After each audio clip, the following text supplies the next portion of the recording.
So something a bit different, 1960s black and white and 1960s glasses. Aristotle. Aristotle's epistemology is again depicted in Raphael's painting The School of Athens, where Aristotle is clearly shown pointing to the ground to indicate that all knowledge can be gained through your empirical senses. Aristotle, it's a misconception that Aristotle was Greek. He was in actual fact a Macedonian philosopher, and this had massive implications on what happened to him during his life. I mean, at one point, for example, he was exiled from Greece. He was hot favourite to be the chair of the Academy of Athens after Plato, but for that reason, the fact that it was Macedonian and there's a rather frictionless relationship between Macedonia and Greece at that time, he did not take chair. The second reason is he rejected entirely the epistemology presented by Plato and instead plumbed for empiricism, thus rejecting Plato's metaphysicism. Moving on.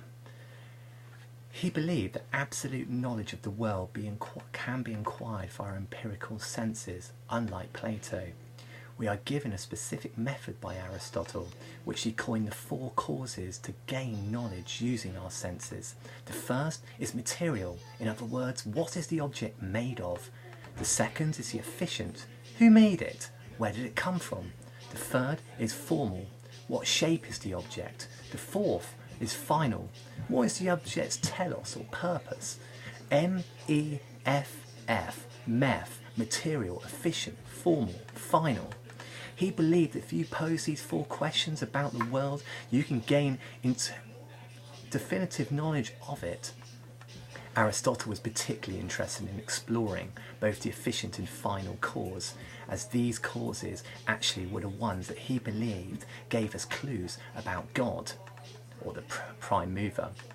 The efficient cause of an object cannot simply be traced back to the cause before it. For example, if we apply the 4 causes to a person, we must consider where the person is from, or person X. Where did they come from? Where the parents came from, where the great-grandparents came from. Even after gaining these answers, our knowledge of person X is incomplete, as we have not established the cause of their existence. We cannot go back forever. In other words, we cannot regress infinitely, as there must be a start. All objects, including humans, are contingent, and due to their contingent nature, they therefore must have a cause. A contingent object, by definition, cannot be the sum total of its own existence. There must be something that exists externally from it that is responsible for its creation, an uncaused cause, if you like, or an unmoved mover. Aristotle argued the uncaused cause, or the prime mover, is indeed God. He was a keen observer of the night sky, and he noticed that it was in a state of flux. He concluded that there must be an agent responsible for change. He used the example of wood. There must be an agent responsible for changing the nature of wood to charcoal. This is, of course, fire. This analogy he then applied to the changing cosmos. The agent, of course, in this instance isn't fire, but God.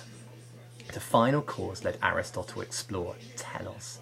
He argued everything has a telos. We just don't necessarily know the telos of everything, as humanity is arguably naive. The telos for humanity is clearly summarised by Aquinas in the primary precepts: procreation, protecting the vulnerable, educating the young. We naturally feel compelled to do these things. We are drawn to our telos like magnets, which is no surprise, as we have been directed to hit, if you will, our telos like an archer, the archer being God, firing the arrow being us, towards its target, being the telos. The overriding telos for humanity is, of course, according to Aristotle, the Greek word eudaimonia. I doubt it's pronounced like that. Greek for happiness, and by fulfilling the primary precepts, we are gifted with an innate sense of purpose, which is deeply satisfying. All objects must seek to actualize their potential. Many are drawn to it naturally, e.g., an acorn will naturally fulfill its purpose by becoming an oak tree. God, or the prime mover, is the object that is without potential, as it is 100% actuality. Otherwise, it sounds rather rude to say that God is without potential, which he is, but because he has already 100% actuality.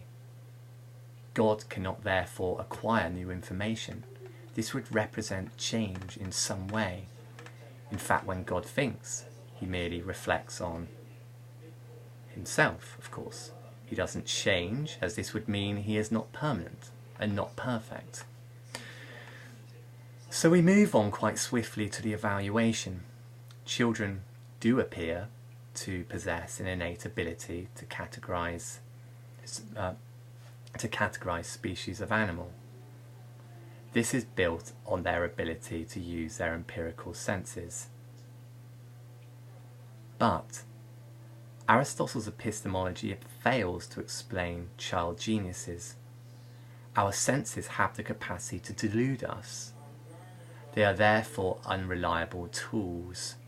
You see what I mean? He's saying, oh yeah man, we can use empirical senses to acquire all knowledge, definitive knowledge about the world.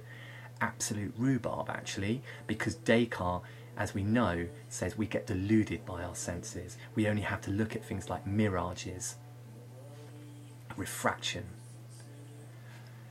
Incidentally, or additionally, does there have to be a reason or a final cause for the existence of the universe? Couldn't it be just chance? And we all know who would say this. See Hume, Dawkins. How does an eternal prime mover make contact with the finite world?